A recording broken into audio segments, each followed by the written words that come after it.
Opo, sir. Mabuti mabait si Duterte. Disciplinary action lang ang ginawa niya sa'yo. Kung naiba-ibang opisyal yun, dismiss ka na, kulong ka pa. Talagang hindi niya po kumaintindihan, sir. Namatayan ako, sir, eh. Saka, sir, medyo nasobrahan po ako, sir, sa inom, sir. God damn it! Trabaho ba ng sundalo uminom?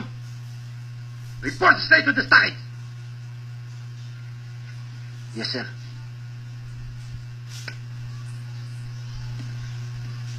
God damn.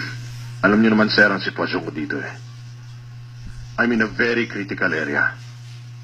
No matter what, sir, alam niyo naman, hindi ako pwedeng magpaalis ng kahit na isa kong tao. Ang mabuti pa, mag-report ka sa akin dito. Swerte mo, buddy. Mabait pala si Duterte. Huwag mo nang binabasa sa apelido nun. Duterte.